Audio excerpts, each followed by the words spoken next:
وَأَمَّا الَّذِينَ سُعِدُوا فَفِي الْجَنَّةِ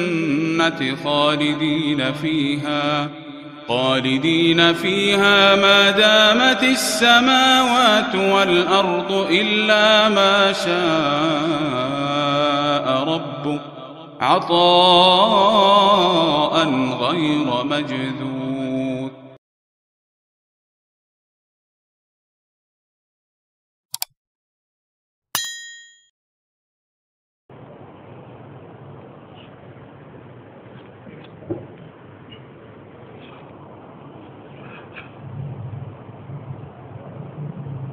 بسم الله الرحمن الرحيم. الحمد لله نحمده ونستعينه ونستغفره ونؤمن به ونتوكل عليه ونعوذ بالله من شرور أنفسنا ومن سيئات أعمالنا. من يهده الله فلا مضل له ومن يضلله فلا هادي له.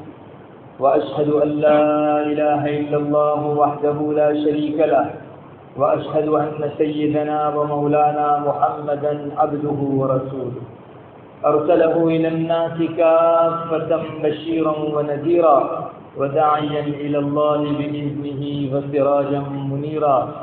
صلى الله تعالى عليه وعلى آله وأصحابه وأزواجه وذرياته وبارك وسلم تسليما كثيرا. أما بعد، أعوذ بالله من الشيطان الرجيم. بسم الله الرحمن الرحيم. ولو رحمناهم وكشفنا ما بهم من ضر للجوا في طغيانهم يعمهون.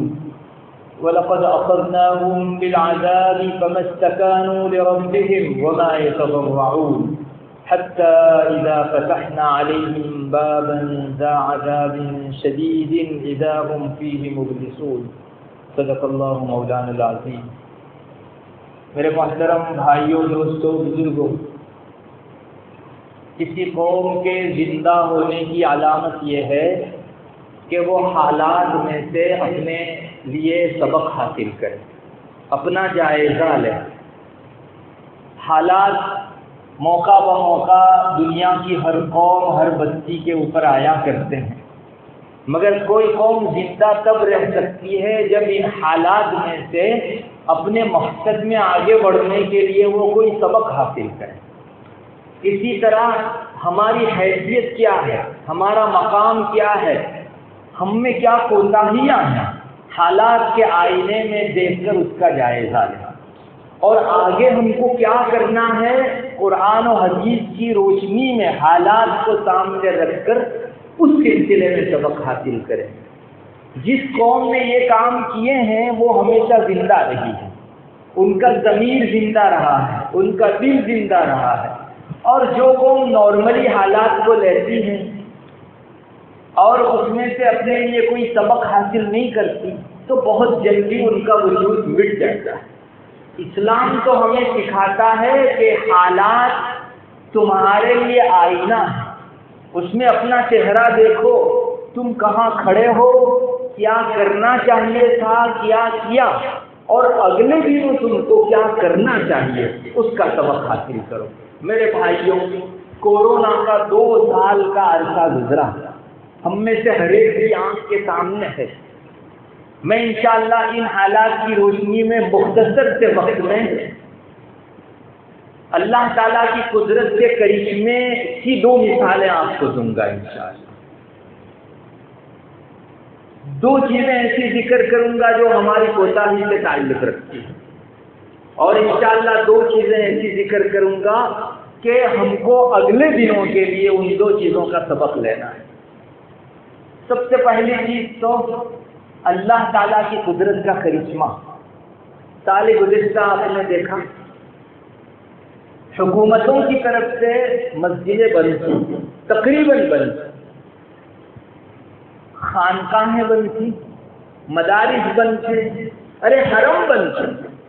نہیں دیکھا ہم لوگوں نے، حرم تک ایک گونا بند تھا. معمولی جزوی طور پر کوئی 10-5 آدمی نے نماز پڑھنی، اس سے کوئی مسجد کا تقاضا پورا ہوا، مدرسوں کا تقاضا پورا ہوا نہیں کہا جا سکتا. پوری دنیا کا تقریباً یہ حال تھا. اللہ تبارک و تعالیٰ کی مستغنی شان کا ہمارے سامنے اظہار ہوتا ہے۔ اللہ اتنا مستغنی ہے کہ اگر کسی نے اپنے ذہن میں یہ بٹھا لیا ہو کہ مسجدیں جاری رہے گی تو اللہ کی معبودیت قائم رہے گی، حرم جاری رہے گا تو اللہ معبود باقی رہے گا۔ اللہ تبارک و تعالیٰ اتنا مستغنی ہے کہ مسجدیں بند کر دو، حرم بند ہو جائے، سارے مراکز دینیہ ایک مرتبہ بند ہو جائے، مگر اللہ مستغنی ہے، اس کو کسی کی عبادت کی ضرورت نہیں۔ وہ کل بھی معبود تھا جب حرم آباد تھا، مسجدیں آباد تھی، مدارس آباد تھے، خانقاہیں آباد تھی، تبلیغی مراکز آباد تھے، تب بھی وہ معبود تھا، اور آج سب بند ہے تب بھی وہ انہی لگیا معبود ہے۔ پھر بھی لوگوں نے گھروں میں الحمدللہ عبادتیں کی۔ ہم تو ایک قدم آگے بڑھ کے یہاں تک کہہ سکتے ہیں کہ اگر الیاذ باللہ پوری دنیا عبادت چھوڑنے پر تل جائے کہ ہمیں عبادت نہیں کرنی ہے، تب بھی وہ ویسا ہی معبود رہے گا جب پوری دنیا عبادت کرتی تھی، تب وہ معبود تھا۔ میرے بھائیو، اللہ بہت مستغنی ہے، وہ ہماری عبادتوں کا محتاج نہیں۔ مسجدیں بند کر کے بھی اس کی معبودیت کی شان ویسی ہی باقی رہ سکتی ہے۔ کسی کی عبادت کی وجہ سے اس کی شان بڑھتی ہو اور عبادت چھوٹنے سے اس کی شان گھٹتی ہو، ایسا ہرگز نہیں ہے۔ اور یہ تو اللہ تبارک و تعالیٰ اپنی قدرت کا کرشمہ دکھا رہا ہے۔ ایک موقع اللہ کی استغنا کا وہ بھی آتا ہے جب قوم کو وہ جھنجھوڑتا ہے، موقع سے جھنجھوڑتا ہے، اور قوم اس سے کوئی سبق حاصل نہیں کر سکتی اور اپنی طغیانی میں، اپنی سرکشی میں آگے ہی بڑھتی رہتی ہے، تو اللہ تعالیٰ بعض مرتبہ ایسا مستغنی ہو جاتا ہے جو سزا کا استغنا ہے۔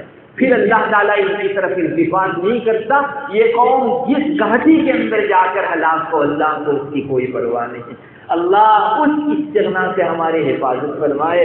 قرآن کریم کی ایک آیت ہے، بعض اللہ کے بندے جب وہ آیت پڑھتے ہیں تو پھڑک اٹھتے ہیں، بہت سے غشی میں چلے جاتے ہیں، تاب نہیں لا سکتے اس آیت کی۔ اللہ تبارک و تعالیٰ فرماتے ہیں ذَلِكَ بِأَنَّهُ كَانَتْ تَأْتِيهِمْ رُسُلُهُم بِالْبَيِّنَاتِ فَقَالُوا أَبَشَرٌ يَهْدُونَنَا فَكَفَرُوا وَتَوَلَّوْا وَاسْتَغْنَى اللَّهُ وَاللَّهُ غَنِيٌّ حَمِيدٌ۔ اللہ فرماتا ہے پہلے اس نے کچھ چیزیں ذکر کی، پھر فرماتا ہے اللہ ذَلِكَ بِأَنَّهُ، اس کا اصل سبب یہ ہے کہ ان کے پاس اللہ کے رسول آئے، اللہ کی نشانیاں آئی، انہوں نے کہا کہ ہمارے جیسا ہی ایک آدمی رسول بنا کر، ہادی بنا کر ہمارے درمیان میں بھیجا جا رہا ہے، یعنی اللہ کی آیتوں سے فائدہ نہیں اٹھایا، اللہ کی نشانیوں سے فائدہ نہیں اٹھایا، بلکہ اس کے بجائے انہوں نے کفر کیا اور روگردانی سے کام لیا۔ فَكَفَرُوا وَتَوَلَّوْا، اس کے بعد کا ٹکڑا وہ ہے، اللہ حفاظت فرمایا وَاسْتَغْنَى اللَّهُ، اللہ ان سے بے پرواہ ہو گیا۔ اس سے زیادہ بدترین کوئی حالت نہیں ہے کہ ہمارا کھلانے والا پروردگار ہم سے رخ موڑ دے۔ ارے ہم کیا رخ موڑیں گے، روگردانی کریں گے، اللہ جس دن روگردانی کر لے گا، رخ موڑ لے گا، اس دن قوم کا کوئی پرسان حال نہیں۔ میرے بھائیوں، اگر کوئی ماں اپنے بیٹے کو اس کی غلطیوں پر روک ٹوک کرتی ہے اور اس کو بار بار جو ہے اس سے ناراض ہوتی ہے، بچے کے لیے یہ اچھی حالت ہے کہ کم سے کم میری ماں میری طرف التفات تو کر رہی ہے۔ برا دن وہ ہوگا جس دن ماں مایوس ہو کر رخ پھیر کے بیٹھ جائے گی، یا تجھے جو کرنا ہے وہ کر، مجھے اب تجھ سے کوئی واسطہ نہیں۔ سب سے بدترین چیز اس بچے کے لیے وہ ہوگا جب ماں رک جائے گی۔ اللہ ہماری حفاظت فرمائے۔ ہمیں اس میں سے یہ استغنا کا سبق لینا چاہیے کہ رب بہت مستغنی ہے، ہماری عبادتوں کی وجہ سے اس کی شان بڑھتی نہیں ہے۔ دوسرے نمبر پر اللہ کی قدرت کا ایک اور کرشمہ میں آپ کو دکھاؤں۔ کون نہیں جانتا کہ سائنس اپنے غرور کے اندر، ٹیکنالوجی اپنے غرور میں اور ڈاکٹری اپنے غرور کے اندر اتنی آگے بڑھ گئی تھی کہ صرف خدائی کا دعویٰ کرنا باقی تھا۔ آپ کو معلوم ہے روح پر بھی ریسرچ کرنے اور اس کھڑکی میں سے بھی جھانکنے کی لوگ کوشش کر رہے ہیں، سبق کچھ حاصل نہیں کرتے، دنیاوی ریسرچ اور ٹوہ اور سمجھو اللہ سے مقابلے کے طور پر یہ ساری ریسرچیں ہو رہی ہے. سائنس کو صرف خدائی کا دعویٰ کرنا باقی تھا. وہ چھاتی ٹھوک کر کہہ رہی تھی کہ سارے مرضوں پر، تمام امراض کے اوپر، بیماریوں پر ہم نے قابو پا لیا ہے. اللہ تعالیٰ نے ایک ایسا مختصر سی جھلکی دکھا دی جس میں ان کی شان ٹھکانے آ گئی. نہیں دیکھا اپنے اخبار کی سرخیاں روزانہ اس پیغام کو لے کر آتی ہے کہ ہمارے پاس کورونا کا کوئی علاج نہیں ہے. آج بھی سال گزر گیا، 1.5 سال 2 سال گزر گئے، ویکسین کے نام سے چیز نکالی گئی، لیکن اس تنبیہ کے ساتھ نکالی جاتی ہے کہ یہ آخری علاج نہیں ہے، یہ اندھیری میں ایک تیر ہے، لگا تو لگا ورنہ نہیں بھی لگ سکتا. کہاں گئی وہ خدائی تمہاری؟ پتا چلا کہ تمہارے اوپر کوئی ایسی پالا دستی ہے کہ تم جہاں بھی پہنچ جاؤ تم ہمیشہ زیر دست رہو گے اور تمہارے اوپر کسی کا ہاتھ اوپر رہے گا. تم کو گھٹنے ٹیکنے پڑیں گے. تم بندے ہو، مخلوق ہو، خالقیت کے مقام پر کبھی نہیں پہنچ سکتے. بہت سارے مسلمانوں کی زبانوں پر بھی کبھی یہ جملہ آ جاتا ہے کہ ارے اس کا سچوٹ علاج سائنس نے تلاش کر لیا ہے، ڈاکٹری میں اب اس کا آخری علاج آ چکا ہے، اب یہ مرض بھاگ گیا ہے ہمارے یہاں سے. اللہ لانا چاہے بہت مختصر سے عرصے میں ایسی بیماریاں لا سکتا ہے کہ لوگ سوائے گھٹنے ٹیکنے کے اس کا کوئی علاج نہیں پاتے. اللہ تبارک و تعالیٰ کے ہاتھ میں شفا ہے، اسی کے ہاتھ میں مرض ہے. اس لیے اللہ تبارک و تعالیٰ کی یہ بھی قدرت کاملہ ہے. تم کتنا پہنچ جاؤ بشریت کے مقام سے اوپر نہیں بڑھ سکتے، اور اللہ کی یاد کے ساتھ آگے بڑھو گے، ترقی کرو گے، اللہ کو بھول کر کرو گے تو باوجود دسیوں جو ہے شوہوں کے، اور تم دسیوں چیزوں کی جو ہے شوہد کر ڈالو، تنزلی کے اندر چلے جاؤ گے، اللہ سے دور ہوتے چلے جاؤ گے. یہ 2 قدرت کے ایسے کرشمے ہیں. میں سمجھتا ہوں اگر کوئی مومن ان میں غور کرے، اللہ کی معرفت اس کے دل میں بڑھے گی، اپنے رب سے وہ قریب ہوگا، اور ہمارے دلوں کا یہ جذبہ مزید مضبوط ہوگا کہ ہمارے رب کی شان استغنائی سب سے اس کو بے پرواہ کرتی ہے. اللہ الصمد، اللہ بے پرواہ ہے. اللہ غنی حمید، اللہ تبارک و تعالیٰ غنی ہے، بے پرواہ ہے، اور جس حالت میں بھی ہو قابل ستائش ہے. اسی کی تعریف ہے، کسی اور کی تعریف نہیں ہو سکتی. یہ 2 چیزیں اللہ کی قدرت کے کرشمے سے تعلق رکھتی تھی. دوسری 2 چیزیں ہماری کوتاہیوں سے تعلق رکھتی ہے. اسے بھی مجھے آپ کے سامنے رکھنا ہے. میرے بھائیوں، حالات آئینہ ہے. کوئی قوم کہاں کھڑی ہے، اللہ کے ہاں اس کا کیا مقام ہے، دینداری کے معیار پر وہ اس وقت کہاں چل رہی ہے، یہ دیکھنا ہو تو حالات کے آئینے میں قوم اپنا جو ہے چہرہ دیکھ لے. یہ تھرمومیٹر ہے جو قوم کو اپنا مقام یاد دلاتا ہے، قوم کو اپنی حیثیت یاد دلاتا ہے. بہت ساری چیزیں کہی جا سکتی ہیں. اس موقع پر مجھے 2 چیزوں پر تنبیہ کرنی ہے. ایک تو یہ ہے کہ مومنوں میں توکل کی کافی کمی پائی گئی. کورونا کے دنوں میں اللہ پر بھروسہ، اللہ پر توکل کی سچ بہت کمی پائی گئی، اور ہمیں یہ معلوم ہوا کہ اس میدان میں محنت کی بہت ضرورت ہے.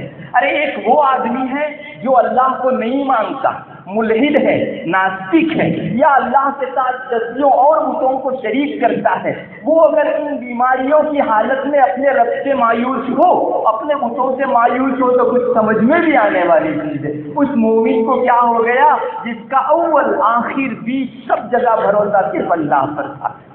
ایک گھرانہ تو وہ تھا ہمارے معاشروں میں کہ جس گھرانے کے اندر کوئی بیمار ہو گیا تھا اور وینٹیلیٹر پر تھا، اس گھرانے والوں کے لیے دل میں تشویش ہو، دل میں کچھ الفت ہو، اور ان کے دلوں میں کچھ پریشانی ہو، تو ایک بات سمجھ میں آنے والی تھی کہ بھائی گھر کا ایک آدمی بیمار ہے.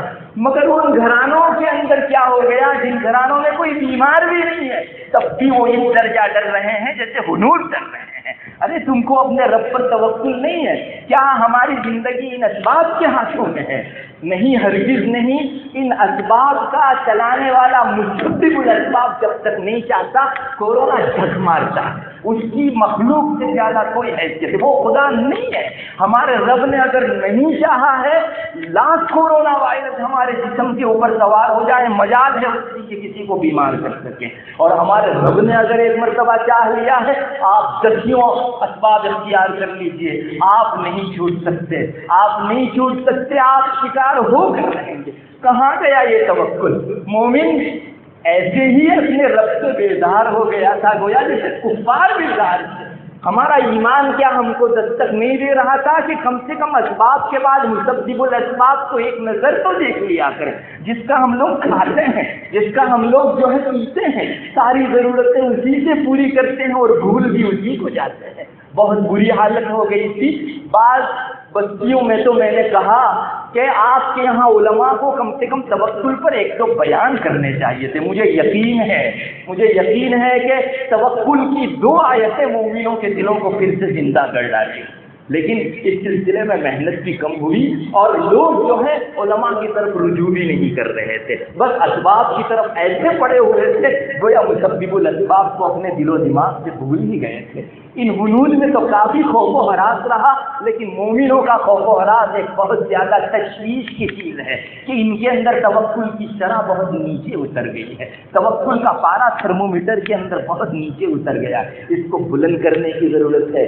اسباب اختیار کرنے کا اسلام منع نہیں کرتا، مگر اسباب اختیار کرنے کے بعد بھروسہ ایک ذات پر ہونا چاہیے۔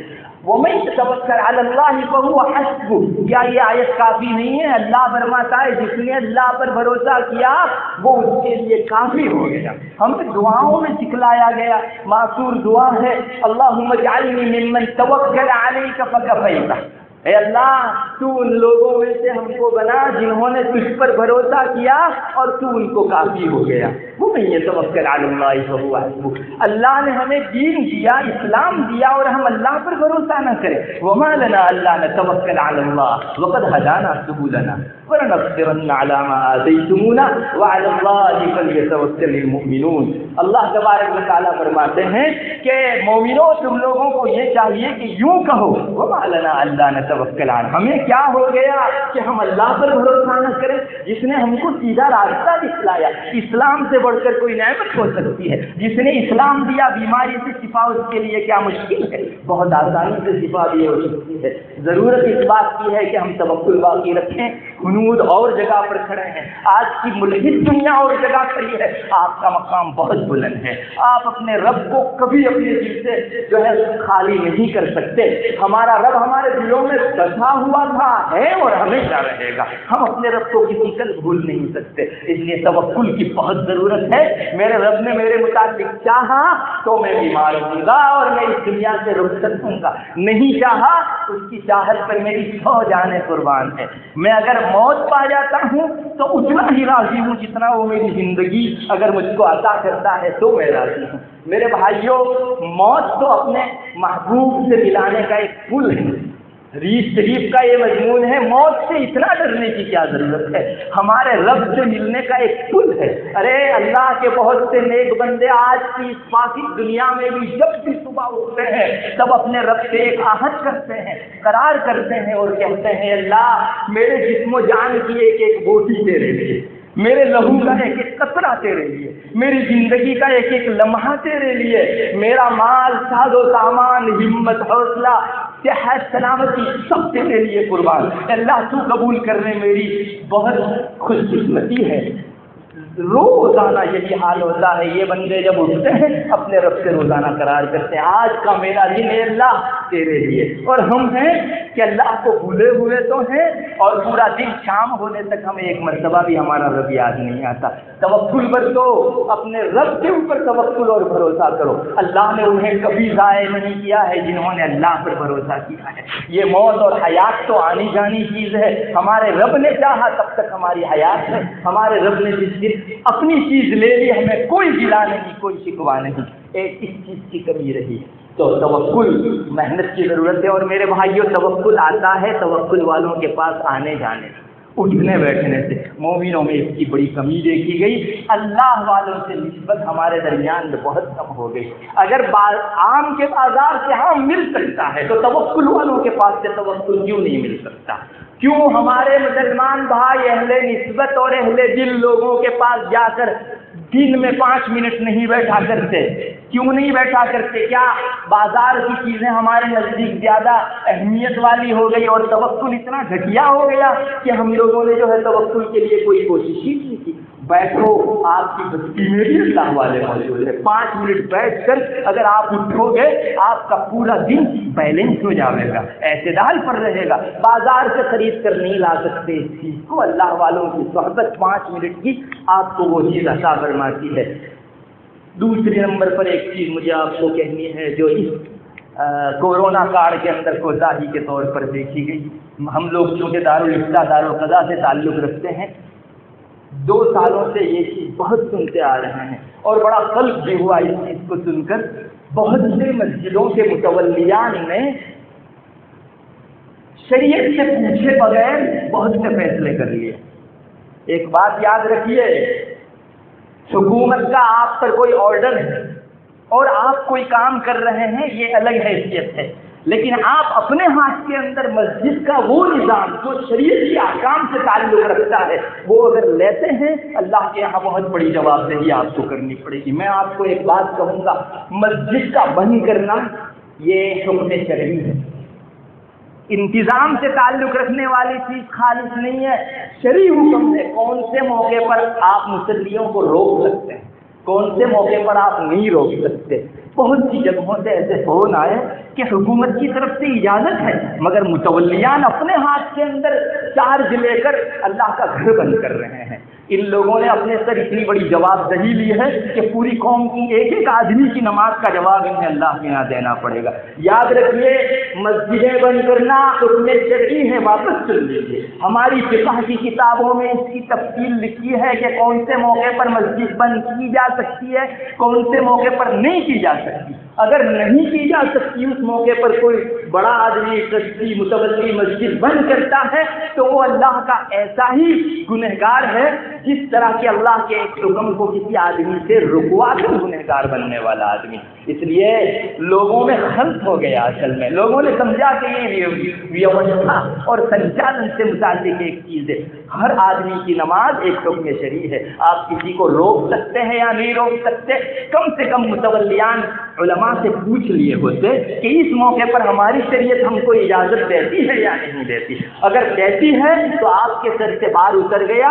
اب آپ اللہ کو کہہ سکتے ہیں میں نے شریعت سے پوچھا تھا، میری شریعت کے حکم کے مطابق میں نے مسجد بند کی تھی. اور جنہوں نے بغیر پوچھے بند کی ہے ان کو میں کہوں گا اللہ تعالیٰ سے استغفار کریں اپنے رب سے. بہت سی جگہوں سے مجھے معلوم نہیں یہاں کا کیا حال ہے، لیکن میں چونکہ آپ کو بتا رہا ہوں دارالفتہ کے پلیٹ فارم پر میں بیٹھا ہوا ہوں، بہت سی جگہوں سے ایسے فون آئے اور لوگ پوچھ رہے تھے کہ ہمارے یہاں جو ہے ترس گئے لوگ اللہ کی یاد کے لیے مسجد میں جانے کے لیے. میں واپس کہوں گا دونوں کی سرحدیں جدا جدا ہیں. انتظام کا تعلق الگ ہے اور شریعت کے حکم کا تعلق الگ ہے. متولی انتظامیہ میں خود مختار ہے مگر احکام شرعیہ کے اندر وہ اپنی شریعت کا پابند ہے. اسے چاہیے کہ ہر حکم اپنی شریعت سے پوچھ کر کیا کرے، ورنہ اللہ کے یہاں ہمارے اپنے گناہ کہاں کم ہے جو اتنی قوم کی نمازوں کے چھڑوانے کا گناہ ہم اپنے سر کے اوپر لیں گے. اس لیے بڑا نازک مرحلہ یہ بھی آیا. مسلمانوں کو چاہیے کہ اس سلسلے میں علماء سے رجوع کرنا سیکھیں.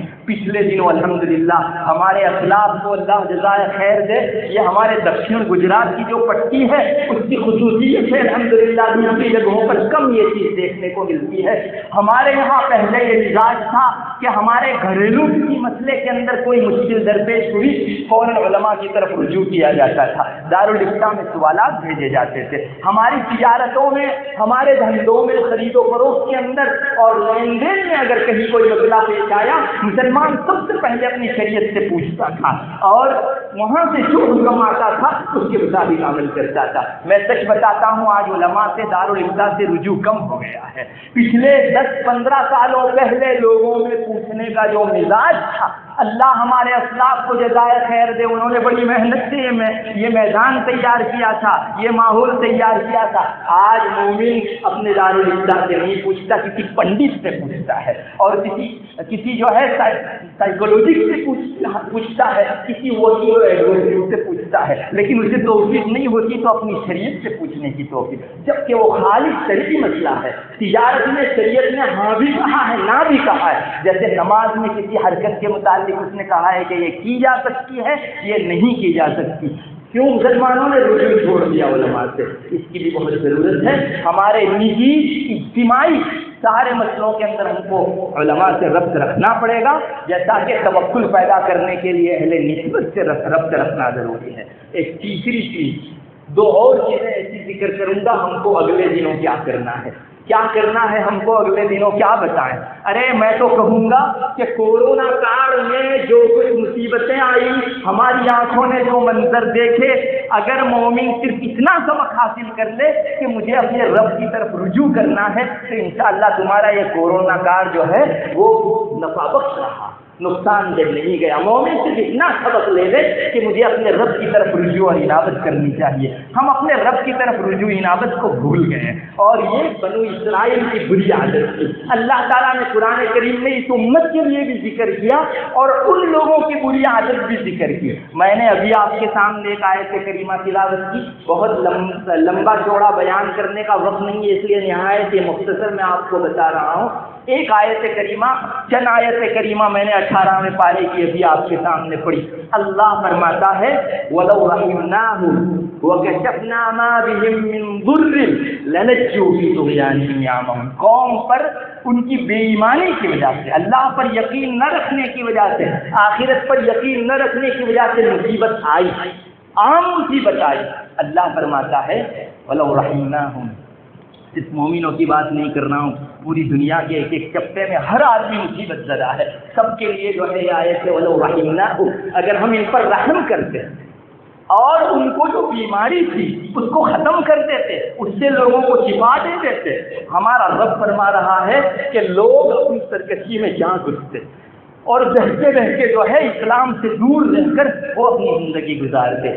یہ ایک دور آتا ہے اللہ تعالیٰ کی طرف سے جھڑکی کا، پھر اچھائی آ جاتی ہے، پھر واپس جو ہے پکڑا جاتا ہے۔ یہ تین ترکیبیں ہمیشہ یہاں بھی ہیں اور بنو اسرائیل میں بھی یہی ترکیب رہی ہے۔ اس آیت کریمہ میں اللہ تعالیٰ نے یہی فرمایا کہ ہم ان پر رحم کرتے اور ان کی بیماری دور کر دیتے تو یہ لوگ سرکشی میں واپس لگ جاتے۔ یعنی قوم کی مزاج شناسی اللہ تبارک و تعالیٰ سے اور زیادہ غور کر سکتا ہے۔ ہمارے رب نے فرمایا اللہ کیا چاہتا تھا ایک ایسے سزاؤں کے دنوں کے اندر، ایسی وبا کے دنوں کے اندر، وَلَقَدْ أَخَذْنَاهُمْ بِالْعَذَابِ فَمَا اسْتَكَانُوا لِرَبِّهِمْ وَمَا يَتَضَرَّعُونَ۔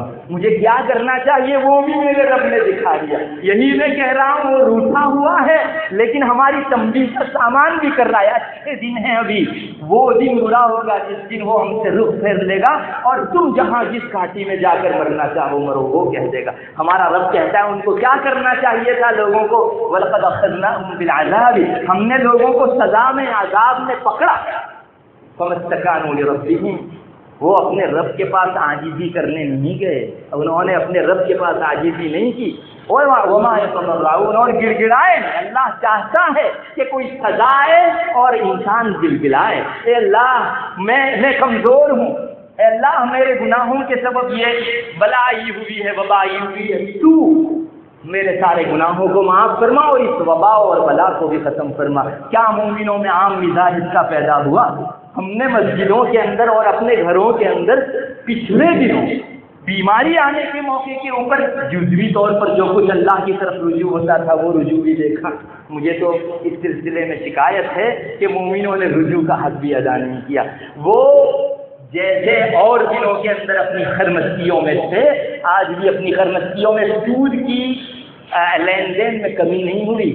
مجھے معاف فرمائیں، ابھی کے حالات یہ ہیں، رمضان میں لوگوں نے زنا کیا، اس کی جو واردات آ رہی ہے رمضان میں لوگوں نے زنا نہیں چھوڑے، اور ایسی حالت ہے قوم کی کہ اللہ کے سوا اور کوئی اس قوم کا پرسان حال نہیں۔ میرے بھائیو، اللہ چاہتا ہے کہ رجوع کریں، اللہ کی طرف گڑ گڑائیں۔ کم سے کم مجھے رونا نہیں آتا، میں اتنا تو کہوں کہ اللہ میں اس سے بھی محروم نہ رکھا جاؤں کہ کم سے کم تیری طرف روز سکوں، گڑ گڑا سکوں اور میرے پچھلے گناہوں کی معافی مانگتا ہوں۔ ہر مومن کو کم سے کم یہ کہنا چاہیے تھا، اگر نہیں کہا ہے تو آئندہ اس کی راہیں بند نہیں ہو گئی ہیں، کم سے کم 2 رکعت پڑھ کے ہم روزانہ اپنے رب کے حضور گڑ گڑائیں کہ اللہ میرے گناہوں کی پاداش میں یہ چیزیں ہمارے سروں کے اوپر آ رہی ہے۔ پھر آگے اللہ تعالیٰ فرماتے ہیں دوسرا مرحلہ تھا، بیماریاں کھل گئی وقتی طور پر، اور پھر حتی اذا فتحنا علیہم بابا ذا عذاب شدید اذا ہم فیہ مبلسون، یہ وہ آخری مرحلہ ہے جس میں انسانوں کا پھر کوئی پرسان حال نہیں۔ انسان نے پھر بھی رجوع نہیں کیا، ہم نے مصیبت بھیجی، وقتی طور پر جو خوشحالی آئی اس کے وہ غرور میں رہا تو ہم نے ان پر سخت سزا کا دروازہ کھول دیا۔ پھر تو مایوسی کے علاوہ ان کے اندر اور کچھ دکھائی نہیں دیتا تھا، سب لوگوں کے اندر مایوسی مایوسی اور مایوسی۔ اللہ ہماری حفاظت فرمائے۔ بنو اسرائیل کا بھی یہی حال تھا۔ حضرت موسیٰ علیہ نبینا علیہ السلام کے زمانے میں بنو اسرائیل پر سزائیں آئی اور اللہ نے اس لیے سزا بھیجی تاکہ اپنی طرف وہ رجوع کرے، تو انہوں نے رجوع کرنے کے بجائے کبر و غرور بنتا اللہ تعالیٰ کے مقابلے میں اور زیادہ کھڑے ہو گئے۔ پھر اللہ نے مصیبت بھیجی، موسیٰ علیہ السلام کے پاس آئے اور کہنے لگے کہ ہمارے رب سے دعا کرو، ہم ایمان لے آئیں گے مصیبت چلے گی۔ تو جب مصیبت چل گئی تو واپس اسی سرکشی کے اندر جو ہے مبتلا ہو گئے۔ قرآن کریم اس کا بھی نقشہ کھینچتا ہے، فَأَرْسَلْنَا عَلَيْهِمُ الطُّوفَانَ وَالْجَرَادَ وَالْقُمَّلَ وَالضَّفَادِعَ وَالدَّمَ آيَاتٍ مُفَصَّلَاتٍ فَاسْتَكْبَرُوا وَكَانُوا قَوْمًا مُجْرِمِينَ۔ اللہ تعالیٰ نے طوفان بھیجا، ٹڈی کی سزا بھیجی، میڈک کی سزا بھیجی، کیچڑیوں کی سزا بھیجی، خون کی بارش برسائی اور مختلف نشانیاں بھیجی۔ اللہ تعالیٰ فرماتا ہے فَأَرْسَلْنَا عَلَيْهِمُ الطُّوفَانَ، ہم نے طوفان بھیجا۔ مفسرین فرماتے ہیں طوفان کی ایک تفسیر یہ بھی ہے کہ طاعون اور ایسی عام پھیل جانے والی بیماری اللہ تعالیٰ نے ان پر بھیجی تھی۔ تو ان کو کرنا کیا چاہیے تھا؟ 18ویں پارے کی آیت میں نے آپ کو بتا دی، وہ عاجزی کرتے، اللہ کے حضور گڑ گڑاتے، لیکن انہوں نے کیا کیا؟ اللہ اس آیت میں فرماتا ہے فاستکبروا، وہ اکڑ کے اندر آ گئے، اپنے رب کے مقابلے میں اپنا سینہ تاننے لگے اور مجرم قوم میں سے ہو گئے۔ پھر جب بیماری ان کے اوپر آ گئی، بہت ساری پریشانیوں میں یہ گر گئے۔ وَلَمَّا وَقَعَ عَلَيْهِمُ الرِّجْزُ قَالُوا يَا مُوسَى ادْعُ لَنَا رَبَّكَ بِمَا عَهِدَ عِندَكَ، پھر اللہ نے جھڑکی کا عذاب ان پر بھیجا۔ تو حضرت موسیٰ جو وقت کے پیغمبر تھے ان کے پاس یہ لوگ آئے اور کیا کہنے لگے؟ وَلَمَّا وَقَعَ عَلَيْهِمُ الرِّجْزُ قَالُوا يَا مُوسَى ادْعُ لَنَا رَبَّكَ، ہمارے رب سے دعا کر لیجیے، اللہ نے آپ کو جو دعا سکھلائی ہے، اپنا جو رشتہ دیا ہے، اس رشتے کے صدقے سے، اس کے طفیل سے آپ اپنے رب کے حضور مانگیے۔ کیا کریں گے؟ لئن كشفت عنا الرجز لنؤمنن لك ولنرسلن معك بني اسرائیل۔ یہ یہود آئے تھے حضرت موسیٰ علیہ السلام کے پاس اور کہنے لگے کہ اگر ہمارا رب یہ مصیبت کھول دے گا تو ہم ایمان بھی لے آئیں گے اور بنو اسرائیل پر جو ہم نے زبردستی کر رکھی ہے ان کو چھوڑ بھی دیں گے۔ فلما كشفنا عنهم الرجز الى اجل هم بالغوه اذا هم ينكثون، یہی ترتیب ہے۔ جب ہم نے حضرت موسیٰ کی دعا کی برکت سے اور ان کے حضرت موسیٰ کے پاس آ کر وعدہ کرنے کی وجہ سے ان کی مصیبت کھول دی تو پھر واپس وعدہ خلافی کرنے لگے، اپنے اللہ کے ساتھ کیے ہوئے وعدوں کو توڑنے لگے۔ فانتقمنا منهم فاغرقناهم في اليم، ہم نے پھر ان سے انتقام لیا اور سمندر کے اندر ان کو ڈبو دیا۔ اس کی وجہ یہی تھی کہ وہ ہماری نشانیوں کو جھٹلاتے تھے اور غفلت میں پڑے رہتے تھے۔ پچھلی قوموں کے حالات اس لیے ذکر کیے جاتے ہیں تاکہ یہ امت نہ ہوش کے ناخون لیں اور وہاں سے سبق حاصل کریں۔ انہوں نے دعا کر کے جھڑکی ہٹوائی، اللہ کا عذاب ہٹوایا، لیکن جو ہی عذاب ہٹا واپس وہ اپنی اسی کام کے اندر مشغول ہو گئی۔ اس امت کو نہیں کرنا ہے ایسا، ورنہ وہ آخری موت کا پیغام لے کر آتا ہے جس میں قوم بحیثیت قوم کے مر جاتی ہے۔ اللہ اس دن سے ہماری حفاظت فرمائے۔ میرے بھائیوں، ابھی مرحلہ بہت دور نہیں ہوا ہے۔ مومنوں کو چاہیے کہ وہ اپنے رب کی طرف رجوع کریں، اپنے نجی گناہوں کو یاد کر کر کے نام لے لے کر بھی اللہ تعالیٰ سے دعا کریں، امت کے لیے بھی دعا کریں، اپنی بستی کے لیے بھی دعا کریں، خود اپنے لیے بھی دعا کریں۔ تو ہم کو اگلے دنوں کرنا کیا ہے؟ اس میں سے پہلی چیز ہے اللہ کی طرف توبہ، رجوع اور انابت۔ ساری مصیبتوں کے موقع پر اللہ یہی چاہتا ہے کہ میری طرف میرے بندے کم سے کم رجوع کریں. ظہر الفساد فی البر والبحر بما کسبت ایدی الناس لیذیقہم بعض الذی عملوا لعلہم یرجعون.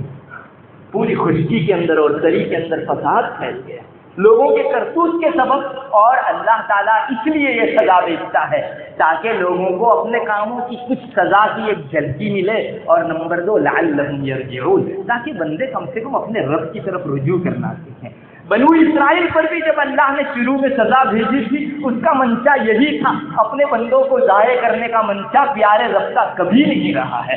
اللہ نے ان کو بھی اسی لیے جو ہے سزا شروع میں دی تھی. وَلَقَدْ أَخَذْنَا آلَ فِرْعَوْنَ بِالسِّنِينَ وَنَقْصٍ مِّنَ الْأَمْوَالِ لَعَلَّهُمْ يَذَّكَّرُونَ. ہم نے ان کے اوپر جو ہے جو سزا شروع میں بھیجی تھی قحط کی, اور دوسری جو سزا وہ اس لیے تاکہ وہ کم سے کم اللہ کی یاد رکھتے ہو جائیں, لیکن نہیں ہو سکا ان سے. اے امت محمدیہ تم ان جیسے مت بننا. اس وقت بھی کیا یہودیوں نے اپنی معبد گاہوں کے اندر جب مصیبت بہت زیادہ پھیلی ہوئی تھی, وبا زیادہ پھیلی ہوئی تھی, جا کر اپنے رب کے حضور جو ہے نہیں مانگا, لیکن پھر ہی ابھی تھوڑا سا موقع حل ہوا. دیکھیے ان کی چیرا دستیاں, ان کی دسیسہ کاریاں. اللہ تبارک و تعالیٰ اس قوم کو جو ہے ہمیشہ ذلتی ہی کے اندر رکھے گا. بری بتائیں الذلت والمسکنہ. لیکن ہم مومنوں کو کیا ہو گیا, مومنوں کو کم سے کم ان کا سا نہیں بننا چاہیے, اور ہمارے لیے ہمارے رب نے جو پیغامات دیے ہیں, ہدایتیں دی ہیں, ان پر ہم کو چلنا چاہیے. یہ پہلے کرنے کا کام ہے. دوسرے نمبر پر ہمارے علماء نے اپنی کتابوں میں لکھا ہے کہ جو عام مصیبتیں آتی ہیں, عام وبائیں آتی ہیں, عام بیماریاں آتی ہیں, اس کا بنیادی سبب بے حیائی اور زناکاری. کتابوں میں صاف 2 سبب ہیں. ایک تو ظاہری سبب, علماء نے اپنی کتابوں میں لکھا ہے کہ ان عام بیماریوں اور وباؤں کے پھیلنے کا ظاہری سبب پولوشن ہے, پردوشن ہے, ہوا کا بگاڑ ہے. لیکن باطنی سبب, اس ہوا کے بگڑنے کا بنیادی سبب لوگوں میں بے حیائی کا عام ہو جانا اور زناکاری کا عام ہو جانا. ایک سے زیادہ مصنفین نے اس بات کو لکھا, اور کیوں نہ لکھتے. حضرت نبی کریم صلی اللہ علیہ وسلم کی روایت میں یہ بات آ چکی ہے. حضرت عبداللہ ابن عمر رضی اللہ تعالیٰ عنہ کی مشہور روایت سے فرماتے ہیں, ایک مرتبہ رسول اللہ صلی اللہ علیہ وسلم ہمارے پاس تشریف لائے, اور غالباً اس طرح سے ارشاد فرمایا آپ نے کہ تم 5 قسم کی چیزوں سے بچا کرو. میں تمہیں اللہ کی پناہ میں دیتا ہوں کہ 5 کام تم کرو, یہ ہرگز مت کرنا 5 کام. پھر آپ نے 5 کام ذکر کیا, ان 5 پر سزائیں ذکر کی. سب سے پہلا کام آپ نے فرمایا, جس قوم میں بے حیائی عام ہو جاتی ہے, زناکاری عام ہو جاتی ہے, اللہ تعالیٰ ان میں ایسی بیماری دیتا ہے کہ جن بیماریوں کے نام ان کے باپ داداؤں نے بھی اگلے دنوں نہیں سنے ہوں گے. بہت صاف حدیث ہے, اور سب سے پہلے نمبر پر اس کو رکھا گیا. امت کو کم سے کم سمجھنا چاہیے کہ بے حیائی اور زناکاری سے ہم کو آئندہ بچنا ہے, ورنہ اگر قوم اسی پر جاتی رہی, اللہ تبارک و تعالیٰ مستغنی ہے اور وہ قادر مطلق ہے. اللہ ہماری حفاظت فرمائے. کم سے کم یہ سبق بھی ہم لوگ یہاں سے لیں, بے حیائی بے پردگی کو ہمارے درمیان سے روکنا ہے. آج مومنوں کے, مومنات عورتوں کے لباس ایسے ہو گئے ہیں, رسول اللہ صلی اللہ علیہ وسلم نے آج سے 1400 سال پہلے فرمایا تھا, قیامت سے قریب ایسی عورتیں ہوگی جو یوں پہنے ہوئے ہوگی کپڑا, لیکن پہنے ہوئے ہونے کے باوجود ننگی ہوگی. آج نہیں دیکھا جا رہا ہے, پورا بدن اندر سے دکھتا ہے, اتنا چست لباس کہ پورا شیپ نظر آتا ہے. پردہ تو انہوں نے جو ہے گھاٹی میں ڈال دیا, گویا کبھی ایمان کے ساتھ پردے کا حکم اترا ہی نہیں تھا. یہ مومن عورتوں کی حالت ہو سکتی ہے. اور ان مومن بندوں کو کیا ہو گیا جن کو اپنے گھر کی خواتین کے اوپر بالادستی حاصل ہے, وہ چند اور چیزوں میں جب روک سکتے ہیں, پردے کے سلسلے میں کیوں نہیں روک سکتے؟ ہمارے معاشرے کو زناکاری سے روکنا ہوگا, اور زناکاری سے دور کرنا ہوگا, بے حیائی سے دور کرنا ہوگا, رشوت سے, سود خوری سے, شراب نوشی سے ہمارے معاشرے کو پاک کرنا ہوگا. سود خوری کی شرح بھی اتنی بڑھ گئی ہے میرے بھائیوں, کل تک تو مسلمان ضرورت کی وجہ سے سودی قرض لیتا تھا, آج حالت ایسی ہو گئی ہے دینے لگے ہیں لوگ. ارے لینا بھی جائز نہیں ہے, مگر کم سے کم اپنی اضطراری حالت دکھا کر ایک عذر تو کرتا تھا. آج تو لوگ سود پر رقم چلانے لگے ہیں اور غیر نہیں مسلمان چلانے لگے ہیں. کہاں تک ہماری حالت پہنچ گئی ہے. ہمیں چاہیے کہ اس موقع پر ہم اپنے رب کی طرف رجوع کرنا سیکھیں. انشاءاللہ وہ کبھی ضائع نہیں کرے گا. اس نے آج تک ہم کو مومن باقی رکھا, یہ کم نعمت ہے. شفا یابی دینا اس کی چٹکی کا کھیل ہے. بڑی آسانی سے شفا یابی ہو سکتی ہے. وبا پوری بستی سے من حیث القوم چل سکتی ہے, لیکن کم سے کم کوئی اس کی طرف رجوع تو کرے. وہ بڑا پیارا رب ہے. اس گناہ کی سزا کے دنوں کے اندر بھی اس نے ہمیں کھانے پینے سے محروم نہیں رکھا. ساری ضرورتیں ہماری پوری کی. کیا ہم لوگ بہت زیادہ دودھ سے دھوئے ہوئے ہیں کہ ہم کو بیماری نہیں ہوئی؟ جو بیمار ہوا وہی آدمی گنہگار تھا, ایسا بھی نہیں. بات یہ ہے کہ جس وقت گناہ عام ہو جاتا ہے, سڑک پر آ جاتا ہے, تو اچھے اور برے سب اس کی لپیٹ میں آ جاتے ہیں. اس لیے ہرگز ہماری انگلی نہ اٹھے کہ دیکھو اس آدمی نے زنا کیا تھا اس وجہ سے وہ مرا. ارے اچھے لوگ بھی جا سکتے ہیں. ہمیں تو اپنا دیکھنا چاہیے, کسی اور کی طرف رجوع کی ضرورت نہیں. وہ بہت پیارا رب ہے, بہت مہربان رب ہے. آج تک اسی نے ہماری حفاظت کی ہے, اور اب بھی اور آئندہ بھی اگر ہماری حفاظت کر سکتا ہے تو اس کے علاوہ اور کوئی نہیں کر سکتا. ہم بچے تھے, کچھ نہیں سمجھتے تھے, اپنا سیاہ و سفید نہیں سمجھتے تھے, تب کون انگاروں سے ہمیں محفوظ رکھتا تھا. ایک بچہ جب لپکتا ہے بڑا تو سمجھتا ہے, چھوٹے بچے کو کیا ہوگا, اس کی حفاظت سوائے اللہ کے کوئی نہیں کرتا. ارے یہ ایسی حفاظت ہے جس کا حوالہ رسول نے دیا ہے. اللہ سے مانگتے ہوئے رسول نے کہا اللہم واقیۃ کواقیۃ الولید, اللہ ایسے بچا جیسے کہ چھوٹے بچے کو بچاتا ہے, اس معصوم کی حفاظت کرتا ہے. انشاءاللہ وہ مہربان ہوگا, ہماری طرف متوجہ ہوگا. مومنوں کو چاہیے کہ اپنا بھولا ہوا سبق سیکھیں. وآخر دعوانا الحمدللہ. عید کی ترتیب تھوڑی سی دیکھ لیں. جس وقت آپ 2 رکعت نماز پڑھنی ہے, 2 رکعت عید کی جو ہے, اس میں شروع میں امام اللہ اکبر کہے گا جیسے ہر نماز میں کہتا ہے, اور آپ کو ہاتھ باندھ دینا ہے. جیسے ابھی فجر کی نماز میں بھی آپ نے اٹھا کے ہاتھ باندھ دیا, جیسے عام نماز ہوتی ہے ویسی ہی شروع نماز ہے. اس کے بعد آپ کو ثنا پڑھنی ہے. پھر امام ایک مرتبہ اللہ اکبر ہاتھ اٹھا کر کہے گا, آپ کو بھی اٹھا کر چھوڑ دینا ہے. 2 بار اٹھا کر چھوڑ دینا ہے. 2 مرتبہ ہو گیا. اس کے بعد امام اللہ اکبر کہے گا تو ہاتھ باندھ لینے, آپ کو بھی باندھ لینے. پھر اس کے بعد امام قرات کرے گا, رکوع سجدہ, دوسری رکعت میں کھڑے ہو کر, جیسے فجر کی دوسری رکعت ہم نے پڑھی.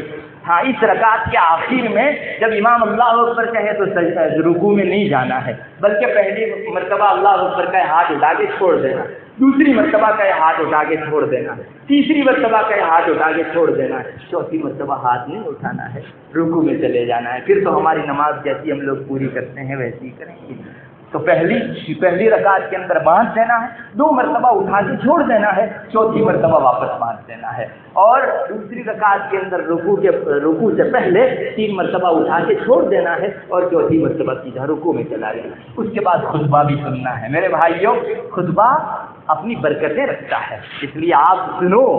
اللہ کا کلام, اللہ کے رسول کی حدیث یہاں سنائی جاتی ہے. ہم میں سے ہر آدمی محبت سے سن کر جائے. ہم اپنے رب کو اتنا پیار نہیں دے سکتے کیا کہ اس کے لیے 5-10 منٹ فارغ کریں, اتنی جلدی تو ہے نہیں. اس لیے سب لوگوں سے اپیل ہے کہ خطبہ سن کر جائیں اور محبت سے سن کر جائیں. وآخر دعوانا الحمدللہ.